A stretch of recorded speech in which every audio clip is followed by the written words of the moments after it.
with 0DTE as well. We've got a ton to break down. So with that, let's roll that intro.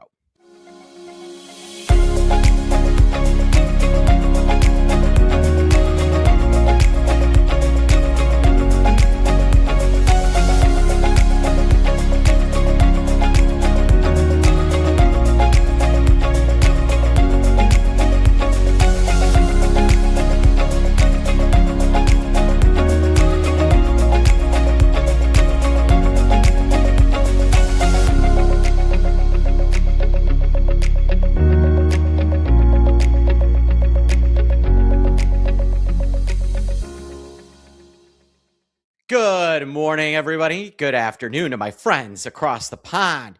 Welcome to the State of the Market Show. I am Mark Sebastian. I am your only option. I am the founder and CEO of Option Pit right here. You're watching me on YouTube. Please like and subscribe. Same on X. Give me that heart. Give me a retweet.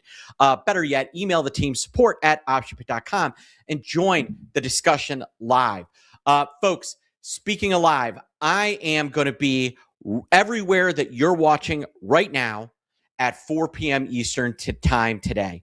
Hannah, our Director of Product Development, and I are going to be breaking down how this change in pattern day trading has affected markets and how you can attack it with the perfect trade.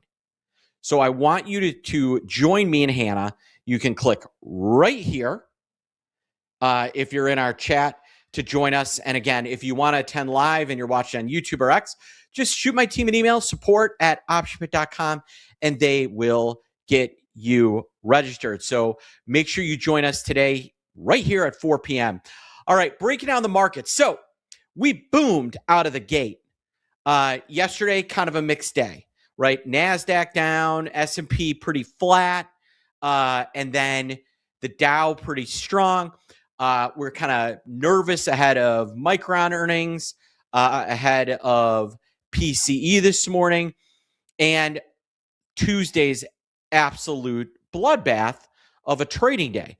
All those put together, and you had a pretty good combination for, a pretty mixed bag day. Today, though, we have been all over the place. Came out the gate up over 50. We were down 30 points just a few minutes ago. When Garrett and I started talking at 10, we were down 30. We're now up 20. So we're seeing a lot of volatility in the market. Qs are having a better day. But even they are having some issues. We're going to kind of break that down. Where Micron is maybe hurting more than it's helping with the Qs today.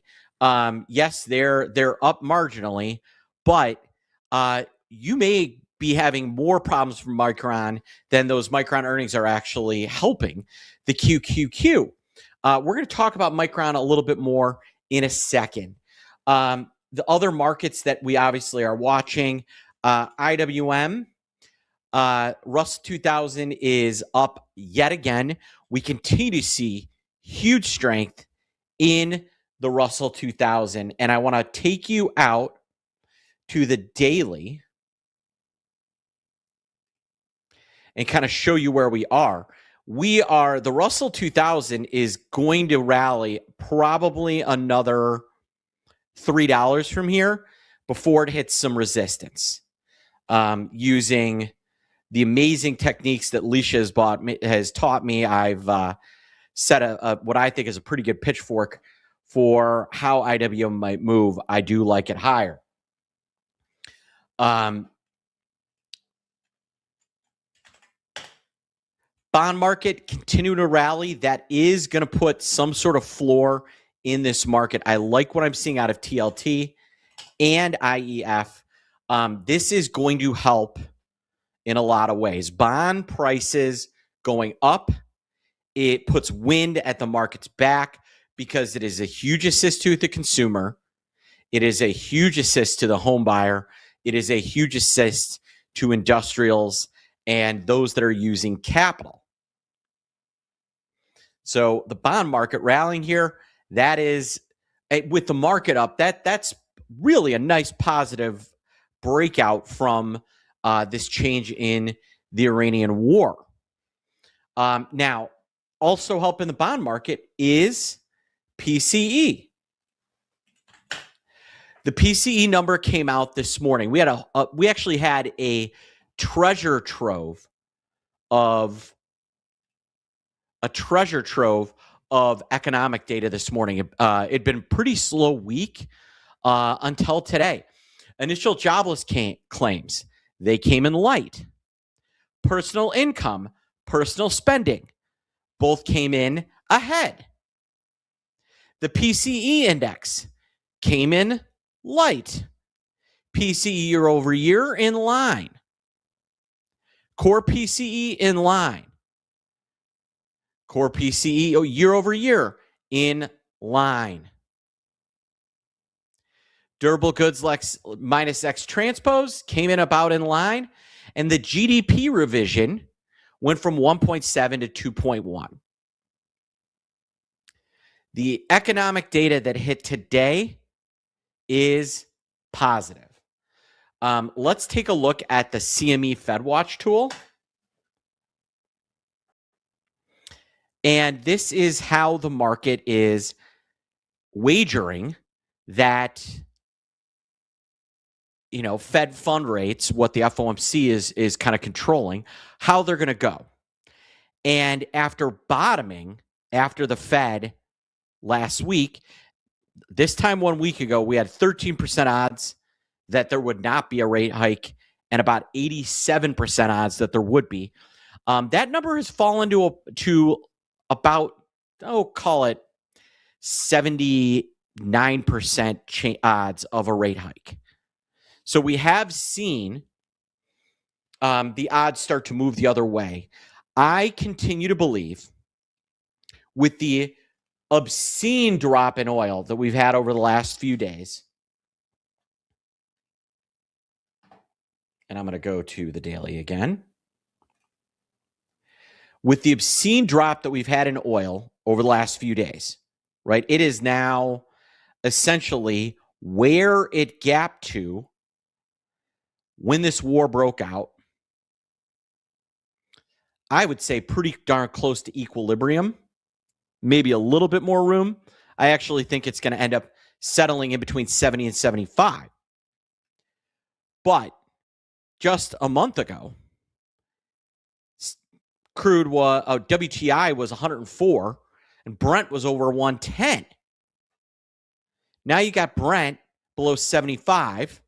That's what Europe uses. And WTI right around 70. That is going to be deflationary. If the run up was inflationary, the move down is going to be deflationary. Who's filled up their tank lately? How much lower are your gas prices now? It's weird that gas prices are dropping into the summer driving season, but they are.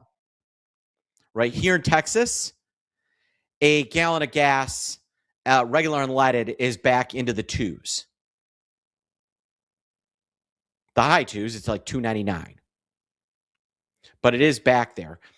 And just a month ago, a gallon of gas was, a low-end gallon of gas I had seen as high as $4.14.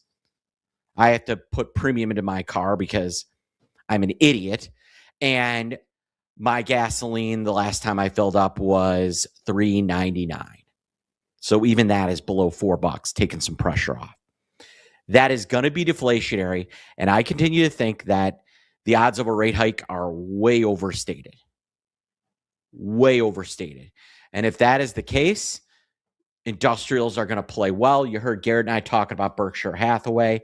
Lower rates are going to help these guys. They are going to help a name like Berkshire Hathaway.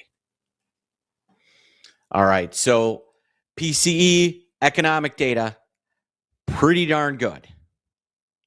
To get his reaction, and then I want to talk about Micron and strategy here. Let's bring in our own director of education and head of option trading. His name is Andrew Giovinazzi. Good morning, Andrew. I hope you're doing great. I am doing hunky-dory, although I don't have a red shirt on. You don't? I just realized I don't have a red. Do I even have anything red? No. There's a little red on your hat. We'll call it that. So, Andrew, there you go. The PCE number came out. All the economic data, pretty good this morning. Mm-hmm. And you have oil falling off of a cliff. I think that the bond market is overstating the odds of a rate hike. I agree with you. I think right now, normally I was talking to my students yesterday, and normally when you see bond yields rise or bond prices rise, it's because people are flying to quality. And right now, I think they're rising because I think more folks actually just want those higher yields that we have right now that higher oil prices gave us. That's the way I read that currently. So, but we'll see. There's a lot.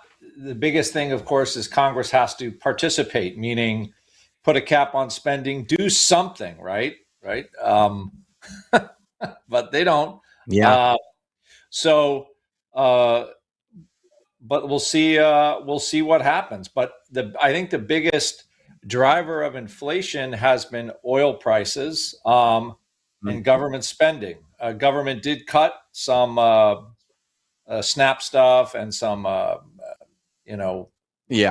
for healthcare and all. I mean, they did stop, at least from their end, some, right? That was mostly coming out of at the edges. But again, it's some. It's not, it's not really what you'd like to see. Where there's all, then they spent $1.5 trillion on defense. So anyway, but that's from a strategy point of view, I agree mostly. But right now, I think some investors like yield doesn't look so bad when stocks are up here. And like you had mentioned, Micron and SanDisk, I would believe, they're the new vampires. Kings. I love that term you came up with. They're the market vampires. Micron is now bigger than and let's talk about Micron. Micron is now bigger than Tesla and Meta.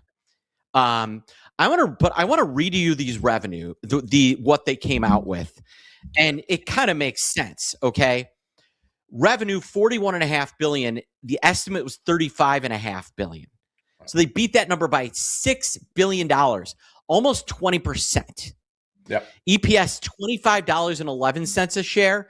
The estimate was $20.39. Net income beat by almost $10 billion. The gross margin was 85% versus an estimated 82%. They upped their guidance from 43 billion to 50, and EPS from 25 to 31. And the estimate on their gross margin was 84%, and that was too low. They had to raise it to 85. Right. Andrew, you and I have talked about those numbers need to be perfect for a name like Micron to go up. I don't know that those numbers could be any more perfect. I think this is the first one we've seen, right? You've been pretty on this for like the last year and a half, what a perfect number is. I think this is the first one that actually it was kind of there. But look at what they had to do. Now we have we've seen, remember though, chips you got to have a fabrication plant. You got to make the chips. And MU is, I believe, a larger domestic producer, I'm pretty sure. Yep. But the market, think of how efficient the market is. They already ran the stock up 100% and up 10x from a year and a half ago. Mm-hmm. Like people and I guess Hans was on this already like a while ago. But the market has valued this. this is the crazy part. Like, yeah, it's already. If you had it's bought already, Micron, yeah, if you'd have bought Micron on March 31st for $307, you would be currently up 300% on your investment. Now, I'm not sour graping. I've been selling my Micron. I don't have any Micron shares left. I did get pretty decent prices for the last bunch, but I mean it's almost what is it, 20 times revenue, even 20 times the $50 billion they're expecting next year almost. So yeah, it's a great company, but again, it's always sick right now. There's no end in sight for the demand for chips. And I thought something that was kind of is Apple has to raise the price of the MacBook by $300. Yeah. That's so like, when look was at the this. last time you saw a computer company have to raise prices because of demand? I know. They'd been commoditized till recently. Yeah. So let's talk about this. Micron's win is the market's loss. Yeah. Apple is down 5%. Amazon is down 3%. Folks in Delta Strike, you're welcome for selling those calls up 70% yesterday rather than sitting on them. Broadcom's down 1%. You have Google getting added to the Dow. It's down 2%. Microsoft is down 2%. Meta down 1%. NVIDIA is down 2.3%. And Tesla is flat. Tesla's about to go red. When Tesla goes red, that will mean that Micron is taking down not systematically. Micron having this huge win will be literally kneecapping all 7 of the Magnificent 7 in a single, which I didn't think was possible. So, but it is. Is Micron a the thing is the Magnificent 7 now, their growth is expensive, but Micron's is cheap. I mean, if you think about it from that point of view, right? It's changed a lot. Yeah, I mean, all of a sudden, it's not costing. Micron's in an extended version. Yeah, Micron is in an extended version of what the oil companies were doing, right? Their prices on chips are exploding and staying there. They didn't have to do anything. They didn't have to raise anything. They didn't have their cost inputs didn't go up. They just get to make more money, and that's what you're seeing right now. Will it last? Andrew, you've seen these cycles before. How long does this last? I mean, how long? I think it could last at least another year, right? So there will be a point where MU becomes like, could it become a $2,000 stock when everybody's like, I got to have it? Sure. Yep, it could. Will I be sorry I got rid of it all this last 3 months? Yeah, but whatever. But yeah, because it's still a cyclical business.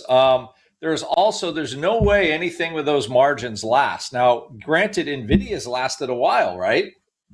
It did. But all of a sudden, what's weird is the market has shifted to memory from NVIDIA, right? Or yep. I find that, now where does it go? So it's, again, NVIDIA hasn't really made a new high in a while. It's been stuck around $200, again, because it got to that valuation and then the growth slows. Like, it's still growing huge, but not enough to keep making the stock run. So at least I think at this point,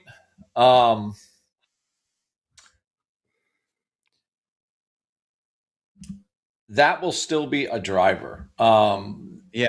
Data centers, all of this stuff is still going to be a driver. What we should start seeing, and what we really haven't seen yet, is the rest of the market start to appreciate AI. Now, one sector that has, I would say, is just biotech. That was one my beginning of the year was one of my faves. And it's weathered this storm really well. And it's still like making new highs right now. So there will be sectors that benefit, like IBB. It doesn't have what we'll call it the explosive growth, but IBB is making a new high for the year. XBI, I believe, is making a new high for the year. So Yeah. both of those are like, everybody's really like, "Whoa, wait a minute! Maybe they start winning." And I think you're gonna see some workarounds. Look what happened to GPUs. They figure out a way to use CPUs to actually enhance a single GPU so that you don't need as many GPUs as you thought. And there'll be some workarounds here with Micron. Yeah, there has But to be, for right?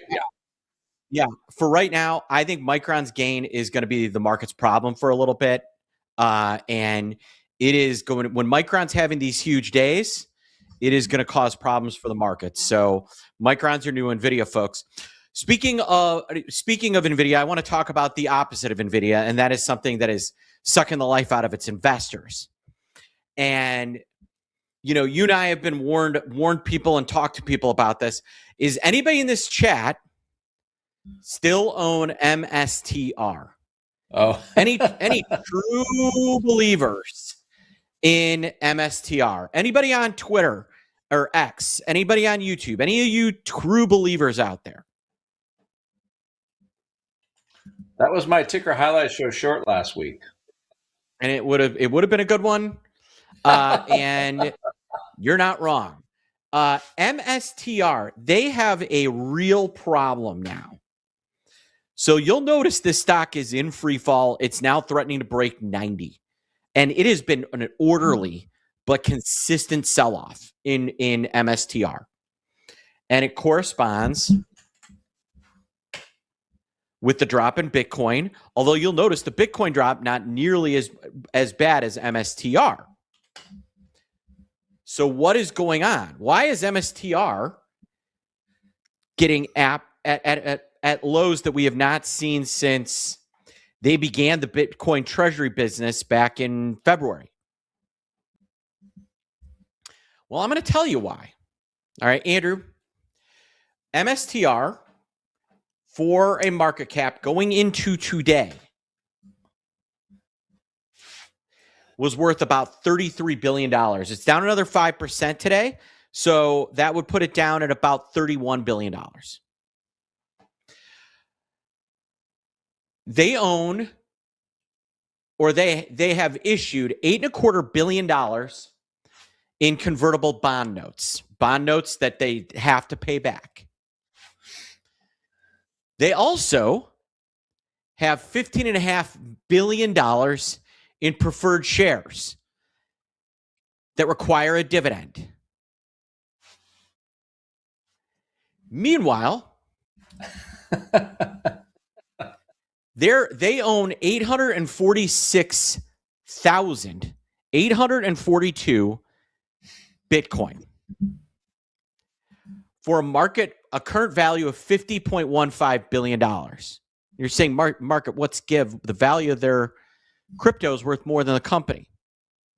Well, their cost basis on that is $75.6 billion. The company has lost a third of the value of its investment, and they have close to 25 billion in liabilities out there. Andrew, this thing looks like a tinderbox to me. It's not looking good. Well, this is like it's hard to run a leveraged. It's hard to run a leveraged business like this without ever selling anything, because they're never taking anything off. They're just expecting and hoping that the value just will go up forever, and there's no reserve for them when it goes down. So there's a lot of believers though, so you have to be careful because you have the believers in the short term, but I mean realistically, it's it's going to be a hard road. I don't see how the value of this thing holds up, especially when their underlying asset value starts, drifting below their debt. I don't see how that works, but it's possible. Yeah. I think this is going to go boom. I'm going to be working on a special situation strategy for this next week. Where there is a way to profit to use MSTR if you're a true believer in crypto, there's a way to use MSTR to actually enhance your belief in crypto. And I'm going to be talking about that as well. Andrew, I know where you're going to be tonight at 4 p.m. You mean visiting you? Yeah, you're going to be with me and Hannah, and we're going to be talking about the changes in pattern day trader and how that's been a huge beneficiary to traders that are already here, and hopefully many of you traders that are not in this chat room. But I'm going to be showing you guys a specific way to attack pattern day trader and how it can really change the trajectory of your portfolio for the rest of your life. I'm calling it the perfect trade. And the reason why is it is literally perfect for this environment, perfect for the way the market is structured. And I want to see all of you guys there. Click this link to join me. And again, if you're watching me on X or YouTube, make sure to email my team, support@optionpit.com. All right, folks. So there you have it. Micron's a vampire. MSTR might cause the next crypto winner. I'm not kidding you on that. And we've got even more coming your way tomorrow during our State of the Market show. I'm going to have Alicia on. We're going to run through a couple of charts. The market's in a weird spot. Alicia's going to kind of guide us through where it could go and under what time frame over the next few days and weeks as we head into the 4th of July. So once again, make sure to join me. Andrew, thank you so much for popping in. Always a pleasure, always fun. I hope you have a great trading morning. Thank you very much. Everybody out there too. Have a good one. Yes. So for Andrew Giovinazzi, our Director of Education and Head of Option Trading, I am Mark Sebastian. I am your only option. I hope you have a great trading day and a great rest of your afternoon. So thank you for joining me. And as always, thanks, mate.